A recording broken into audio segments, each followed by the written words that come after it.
दोस्तों, आपका स्वागत है आपके अपने YouTube चैनल JPS एकेडमी में। तो हम लोगों ने अभी तक इंडियन ज्योग्राफी में पढ़ा था, नेशनल पार्क पढ़ लिए थे, रिवर पढ़ा था और माउंटेन्स पढ़े थे। और अब हम शुरू करेंगे बेसिक एनसीईआरटी से एक चैप्टर 1। इसमें हम लोग पढ़ेंगे सौरमंडल के अंदर जो पृथ्वी है वो पढ़ेंगे, और पढ़ेंगे सौरमंडल किसको कहते हैं, ब्रह्मांड क्या होता है, और ग्रह क्या होते हैं, आकाश गंगा क्या होती है, इन सब के बारे में आज चर्चा करेंगे। और ये क्लास अब लगातार रहेगी क्योंकि फोन खराब होने की वजह से ये क्लास नहीं हुई थी। तो अब यहाँ से क्लास फोन सही हो गया है और क्लास डेली रहेगी। और क्लास की टाइमिंग है 7 बजे क्लास ऑनलाइन अपलोड हो जाएगी। ठीक, तो हम लोग शुरू करते हैं। या ठीक है, भूगोल, अगर भूगोल आपसे कोई पूछ ले, पहला सवाल तो यही बनता है कि भूगोल किसको कहते हैं, बताओ। कल हमने बताया था भूगोल क्या होता है। हाँ,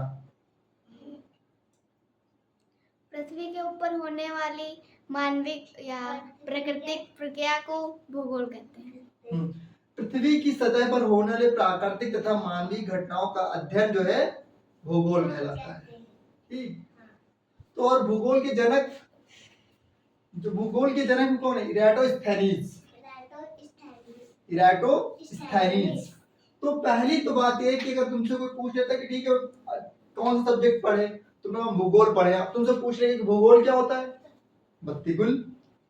तो भूगोल क्या होता है, पृथ्वी की सतह पर होने वाली प्राकृतिक तथा मानवीय घटनाओं का अध्ययन क्या कहलाता है, भूगोल कहलाता है। और भूगोल के जनक कौन है, इराटोस्थेनीज।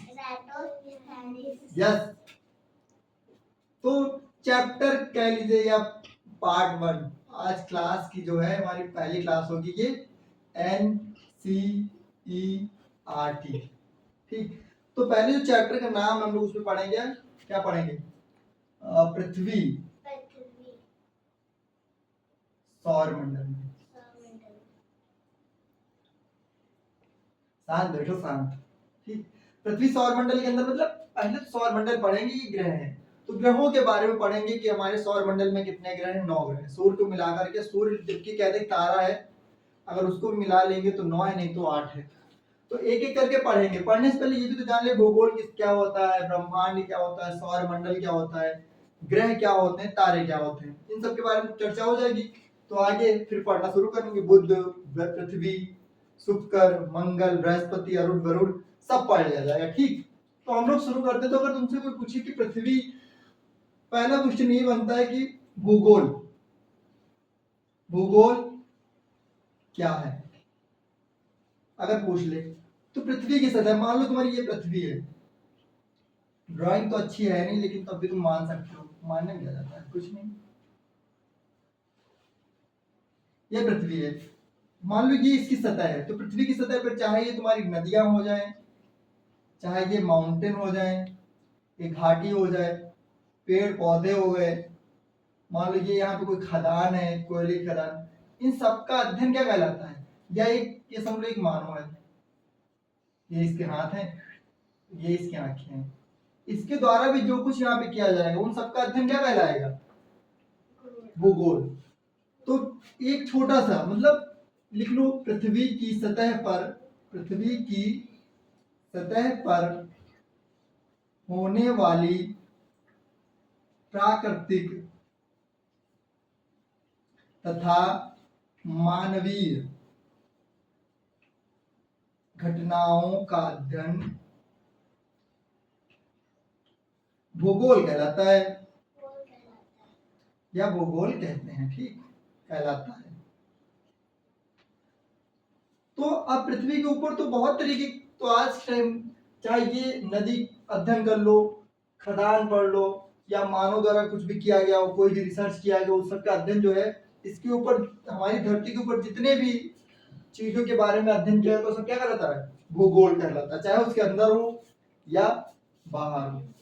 अच्छा, भूगोल के जनक कौन है, अगला क्वेश्चन बन जाए कि ठीक है भूगोल तो पढ़ लिए, अब बताओ भूगोल के जनक कौन है।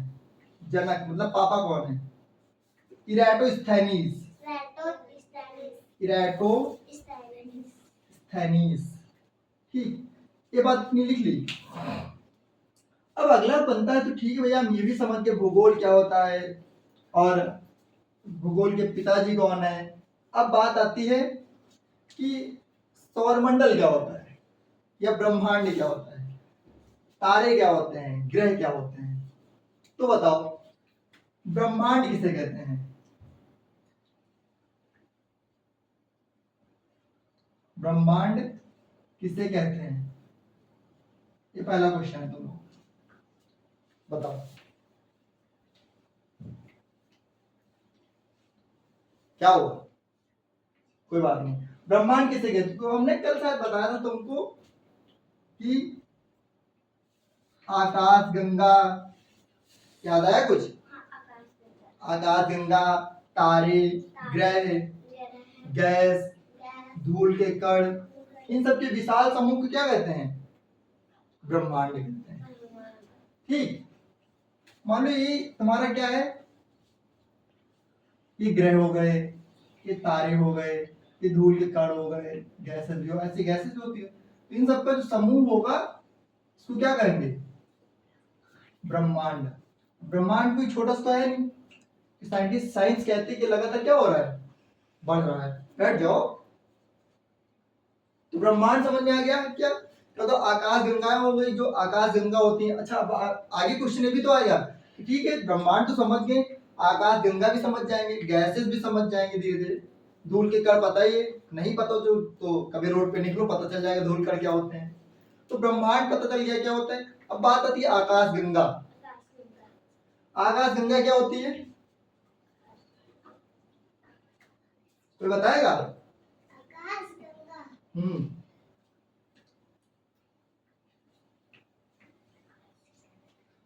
तारों का समूह ब्रह्म आकाश गंगा कहलाते हैं।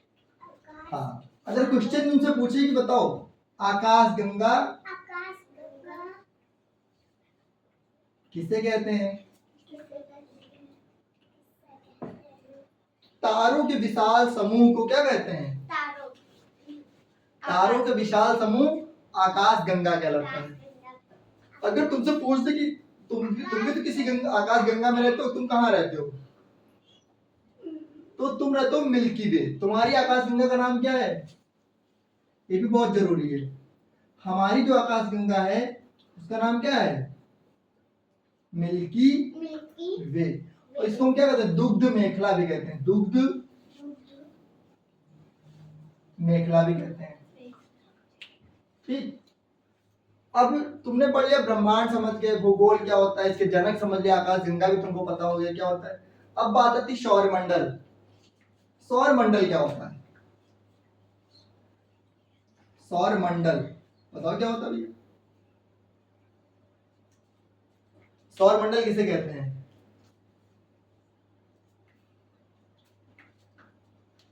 सूर्य के चारों तरफ होने वाली प्रक्रिया को सौरमंडल कहते हैं। कहने मतलब है कि सूर्य है तुम्हारा, सूर्य, ये सूरज कितना सुंदर सुबह सुबह धूप देता है,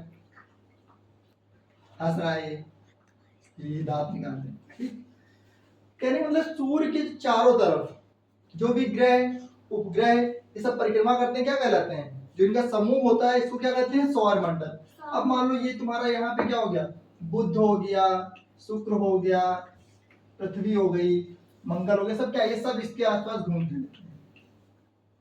और उपग्रह जो होते हैं क्या होते हैं, इससे उपग्रह जो वैज्ञानिक लोग छोड़ते हैं वो भी जाते कहाँ, सौरमंडल में या स्पेस में जाके घूमते हैं। तो सूर्य की तरफ चारों तरफ जो क्या है, जो ग्रह उपग्रह है या खगोलीय पिंड, बाकी जो भी दूसरे खगोलीय पिंड हो जो अध्ययन इनके आसपास घूमते हैं उसको क्या कहते हैं, सौरमंडल कहलाते हैं। और सूर्य क्या है, हमारे सौरमंडल का केंद्र है।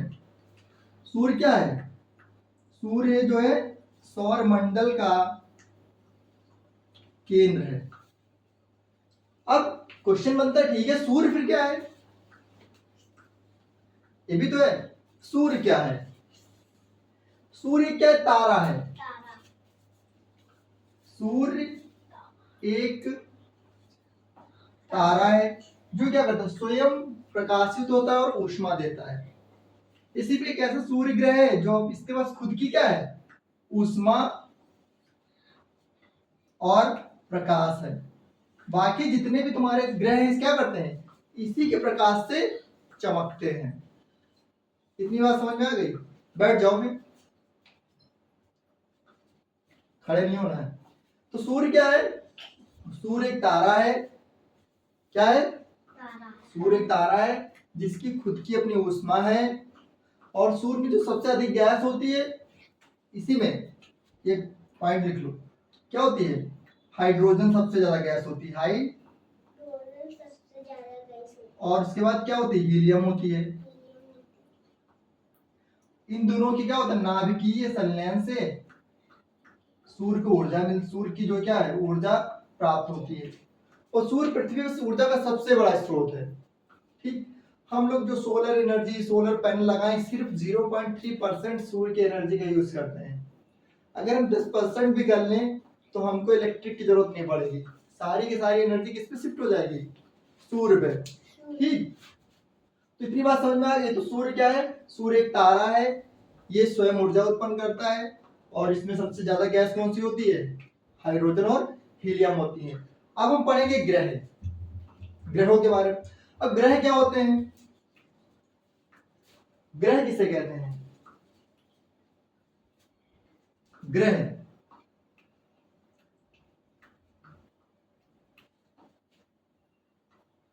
कोई बताएगा? What is planet?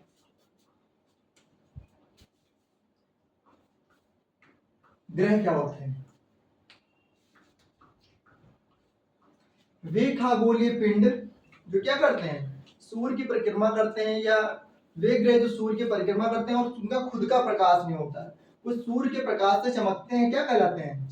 ग्रह कहलाते हैं। जैसे तुम्हारा हो गया शुक्र, पृथ्वी, इन सब इनका खुद का प्रकाश किसी का नहीं है। ये सब किसके क्या है? ये सारे के सारे ग्रह हैं और सूर्य के चारों तरफ घूमते हैं और सूर्य के प्रकाश से ही चमकते हैं। तो सूर्य के चारों ओर परिक्रमा करने वाले ग्रह, उपग्रह, जिनका अपना कोई प्रकाश नहीं होता है, प्रकाश नहीं होता है, क्या कहलाते हैं? ग्रह कहलाते हैं। ठीक, ग्रह कहलाते हैं। अब ग्रह दो तरीके के होते हैं, एक तो होते हैं गैसीय, एक होते हैं सतही ग्रह। ठीक, तो अब ग्रह तो ठीक है, अब पहले भी तो जान लो, ऐसा तो है नहीं कि एक इधर होगा तो उनका कुछ एक सिस्टम है, क्रम है। तो ग्रहों का जो क्रम है क्या है? मान लो ये तुम्हारा सूर्य है, तो सूर्य के सबसे नजदीक ग्रह कौन सा है? सूर्य के सबसे नजदीक ग्रह तुम्हारा कौन सा है? बुध, फिर शुक्र दूसरा ग्रह, फिर पृथ्वी, उसके बाद है मंगल, फिर बृहस्पति, फिर है शनि, अरुण और वरुण। अगर तुमसे कोई पूछ ले कि बताओ सूर्य के सबसे नजदीक ग्रह कौन सा है, तो बता सकते हो कौन सा है? बुध। सूर्य के सबसे नजदीक बुध। अगर पूछे सूर्य का दूसरा सबसे नजदीक ग्रह कौन सा है? शुक्र। अगर पूछे कि पृथ्वी का सबसे नजदीक ग्रह कौन सा है? शुक्र मंगल। शुक्र और मंगल हो जाएगा। पृथ्वी का दूसरा सबसे नजदीक ग्रह कौन सा है? तो ये भी इधर हो सकता है, इधर ये भी हो सकता है। ठीक, तो ये क्या है? क्रम है। ये तुमको पता होना चाहिए कि सूर्य के सबसे नजदीक कौन सा है? बुध है। और बुध क्या है? सबसे छोटा ग्रह है, सबसे छोटा ग्रह है। ठीक, सबसे बड़ा ग्रह बृहस्पति, क्या है? बृहस्पति सबसे बड़ा है। सबसे गर्म ग्रह कौन सा है? शुक्र सबसे गर्म है, सबसे गर्म है। जीवन वाला ग्रह कौन सा है? पृथ्वी। पृथ्वी। लाल ग्रह किसको कहते हैं? मंगल। मंगल को। सबसे बड़ा कौन सा? बृहस्पति, मैंने बता दिया। और रिंग वाला क्या होता है? जो रिंग जो वलय के लिए प्रसिद्ध है, वो कौन सा है? शनि। तो ये कुछ पॉइंट्स है जो तुमको याद रखने हैं। अब जब आगे क्लास में हम लोग स्टार्ट करेंगे तो पढ़ेंगे, बुध पढ़ेंगे अलग, शुक्र पढ़ेंगे। शुक्र सबसे गर्म है, क्यों गर्म है? और बुध पे मतलब बुध इतना सूर्य के पास होने के बावजूद भी गर्म नहीं, जबकि क्या है शुक्र दूसरे नंबर पे है, उसके बावजूद भी क्या है शुक्र बहुत ज्यादा गर्म, सबसे गर्म ग्रह है। शुक्र को पृथ्वी की क्या कहते हैं, जुड़वा बहन कहते हैं, भोर का तारा कहते हैं। इन सब की चर्चा करेंगे अगली क्लास में। तो यहाँ तक बात समझ में आ गई होगी, ठीक।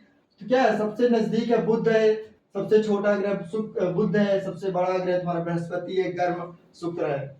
तो इतनी बातें समझ में अगर आ गई हैं तो आप लोग क्लास को शेयर कर दीजिए, कमेंट करके बताइएगा, ताकि हमको पता चले कि क्या समझ में आपको आया। अगर कोई समस्या होती तो आप कमेंट करके बताइएगा, चैनल को शेयर करिए, सब्सक्राइब करिए, और मिलते हैं अगली क्लास में। जय हिंद।